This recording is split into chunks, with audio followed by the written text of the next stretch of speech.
Here we are in episode 52 of the Simple Success Podcast. It's been a year.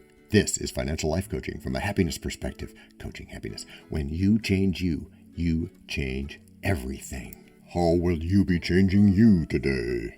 Good question, DT. And the answer is? I think of myself as a millionaire with a six-figure annual income. Wow, is that all? Actually, no, it isn't. What else is there? How about I am now an accredited investor. How does that work? I'll tell you. The definition of how an investor becomes an accredited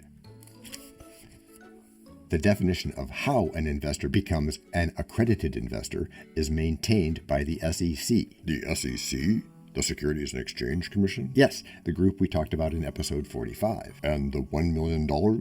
The SEC says you have to be worth $1 million, not including your house, your primary residence. Oh, no big deal. Oh, not as much as it used to be anyway. It's a serious problem for some people, but we can all overcome it if we need to. Experienced investors do. And the $200,000 part? Besides your plans to invest that much next year? It's one of the tests for income provided by the SEC. They say you have to have an income of $200,000 as an individual or $300,000 in joint income as married couples. In addition to the $1 million? Yep, both DT and the $1 million. Okay, so what is an angel investor? And how is it different from an accredited investor? An angel investor is usually a pretty well-off natural person who backs startups and entrepreneurs. That's nice. Yes, even though it's typically in exchange for ownership or part of ownership. Well, you gotta start somewhere. True, and it can be not far away. Sometimes angel investors are family and friends. I'm still not clear on the difference. It's the different sources of funding. Angel investors use their own money for these private investments, unlike venture capitalists who pool money from other investors in a private equity fund. Essentially, members of the angel network are the opposite of venture capitalists. Any examples I would know? Maybe. Cable TV used to have Marcus Lemonis and a cable show called The Prophet. Spelled like the gains, and not like wisdom. Yes, and he would be a venture capitalist, to be clear. In it for the money, not the story. Any other titles to look out for besides angels? A few. Angel investors are also called informal investors, angel funders, private investors, seed investors, or business angels. Some more experienced angels invest through crowdfunding platforms online, or build angel investor networks to pool capital together. You can Google those if you'd like to look at the deal flow. So, you can be an accredited investor but not be an angel? True, DT. Either way, you have to have the money, though. Both have the finances and desire to provide funding for business startups. Just different motives, yes. In fact, startup community company founders often look for angel skills first, finding VCs or venture capitalists to be a bit more predatory. Thanks for saying that for me. De nada.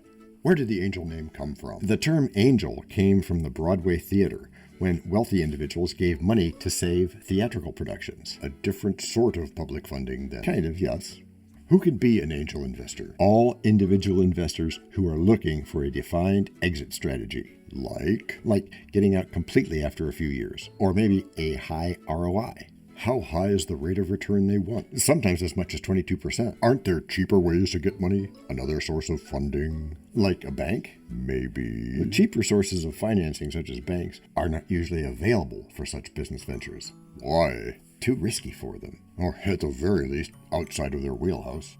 As they say, yes. But angel investing is still very important. Again, why? Because angel investing has grown a lot over the past few decades. I consider this investment opportunity a very serious MSI, and it's yet another angle we can explore together if you're interested. I'm quite certain that a break would help our friends digest that one. I think you're right. With the additional time, it has to sink in. Hello, everyone. This is John with the Simple Success Podcast, financial life coaching from a happiness perspective. Because we know you want to show us some serious love in return for the tremendous benefits you get from us. Please head over to the support link in our written show notes. That's the words on your podcast player. There, you can choose from a $9.99 per month doing level of support, a $4.99 knowing level, or a basic intro level of just 99 cents per month. Whichever you choose, Thank you so much for helping us do this for you. To leave us a voice message which just might see the light of day in a future podcast, go to those same written show notes. You'll go to a site where you can leave a video, audio, or text-only message, depending on how you feel at the moment. You can also send us an audio file attached to an email if you use more than just your phone for stuff. I won't repeat those links because weird. And anyway, show notes. It's all in there, and it's all easy. Have you ever tried to get any angels? I have, as a matter of fact. When was that? It was in 2016, about 5 years ago. Tell us about it. So I ran across this guy in his group. I don't remember where, LinkedIn probably. And they were having some meetings and workshops about preparing pitch decks. Pitch decks? The name for slide presentations, designed to excite individual private investors into making you an offer to start negotiations. Sounds like a pretty big job. It is mostly, and it requires a team, which is an important part of this whole idea that I didn't yet understand. And maybe the organizer didn't understand yet either. But you're going into this by yourself. Yes, which is another reason why I like patience so much. And the feeling like I can do things more than once and it's okay. I don't have to get it right the first time. That's what I'm doing. That is one of the things I'm trying to pitch here. Back in the day, there was nothing but a huge availability of software packages and presentation tools to help you create those pitch decks I mentioned. It was its own industry. Can this affect your goals? Absolutely. A super successful business turned into an MSI and made part of your whole income plan? Are you kidding me? If it's successful. There's that, DT. If it's successful, it can, in itself, take pressure off other areas to also perform. Your whole portfolio plan could change? That's right, DT, and that's okay. We're being flexible. We adjust our plan on the fly to accommodate the biggest winners. Well, that's not very unusual. No, it's not, and that's a good thing. We're winning, and we're calm about winning. You know, I think about what it was like making that presentation. Yeah? What was it like? It was interesting. I had to go there not knowing what to expect, not knowing what my competition would be providing, not knowing who would be there, or even what their motivation was. Fortunately, the place had lots of exits, even though I didn't need them. And how did it go? It was in a crowded, warm, not terribly well-lit bar. Fortunately, most of the crowd was in on the presentation idea for an angel investment. We didn't have to yell over everybody all the time. But still, it was challenging. Were you successful? No, I wasn't that time. This circles back to patience, though, because as I reflect on it, with this attitude of calmness and learning applied, I see that it was okay. It was important to do that, to jump in and get my feet wet. Even though I didn't get it right, I know what better to do the next time around. The point was that you did it. Yeah, I did, and I had to do it. I had to learn from first-hand experience. There was no way I could get that second-hand or third-hand or whatever. And should you do it again the next time? Should I or would I? Should you? Should I do it again? I know what to do better from the experience of having tried it. Like from time to time when we try breaks. Yeah, like that. We know a lot about you already because we know ourselves. For example, we know that you know how to listen to our podcast. We also know that you probably know how to subscribe. The reason every podcast asks you this is because when you subscribe, you automatically download all future episodes of that podcast. This means better rankings for the podcast, more attention from advertisers, and more money. And this means more and better stuff for you. So your motivation is simple and easy. Subscribe today, wherever you get your favorite podcasts. Oh, and don't just try to subscribe. There is no try. There is only do. We're changing the way we look at things. And remember, that's good. Eso es bueno. C'est bon. Also remember, this is financial life coaching from a happiness perspective. Coaching happiness. Our call to action is right in the show notes. Find it and you win too.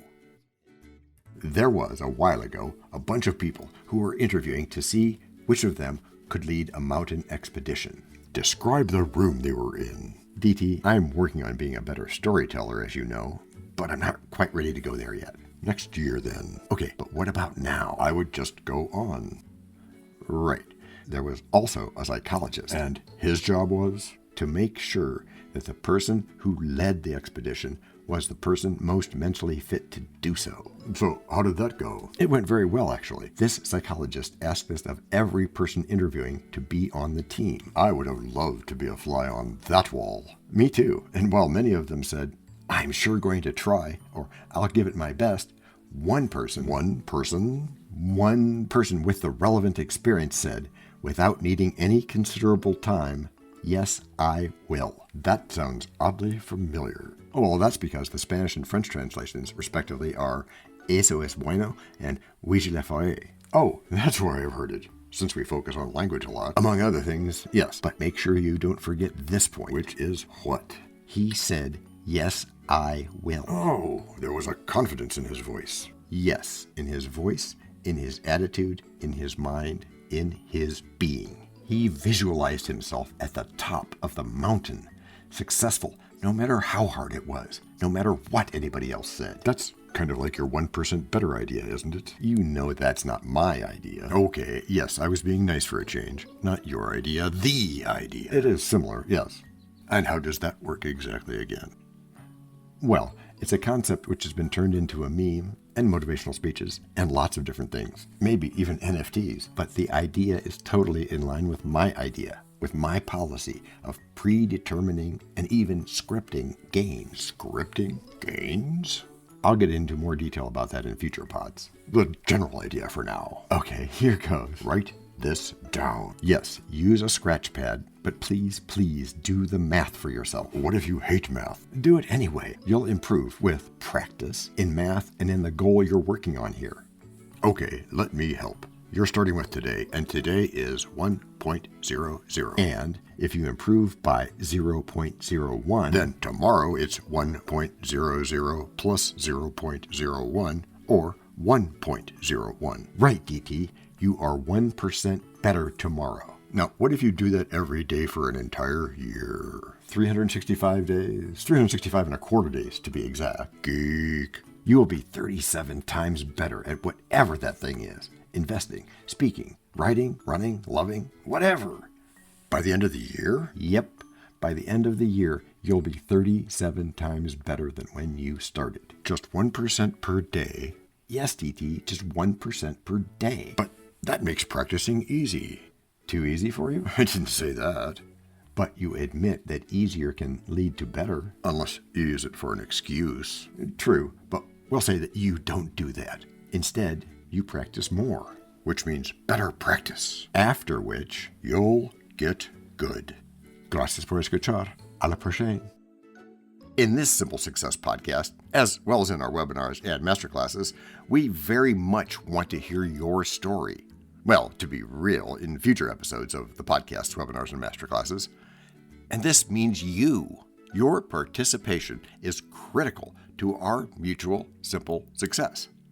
It's important to know how you think, what you've thought, what you've tried, and what you've been unsure of trying, as we told you at the beginning. And as you also find in the show notes, we have ways you can contact us. It involves a special link where you can leave us a voice message, which just might see the light of day in a future podcast. We may have an email address for you as well in the future, and we'll let you know if that happens. Together, we're going to make it great. We're going to do what even we didn't think possible. This podcast and our other podcast are productions of Little Red Hen Industries. The supporting cast who helps me bake the bread includes Techno King John C. Brandy, fact checker Abraham Lincoln, French consultant Virginia Mitchell, media expert Favor Abasi Ike, psychologist Sigmund Freud, rabbit hole advisor Dr. Marg Parrott, sound designer Guglielmo Marconi, Spanish consultant Cameron J.K. Brandy, videographer Alfred Hitchcock, audio props Les Paul, and inspiration goes to Napoleon Hill, Earl Nightingale, and Bob Proctor. We also have a website, and you can subscribe to both podcasts. You can even send us a video, audio, or text message, but of course, you'll have to head to the show notes, either on your phone or on the web, to actually get links and stuff. I mean, I could read the URLs where you could subscribe, support, or leave one of those video or audio messages, but you really don't want me to do that. And those explicit and clickable links are in the show notes. Finally, you can find us on Podmatch, where we consider guests as well as consider guesting on other people's pods. And really finally, the music for our pods comes from Cute by Ben Sound and from Piano Background by Nick Simon Adams, both on freesound.org.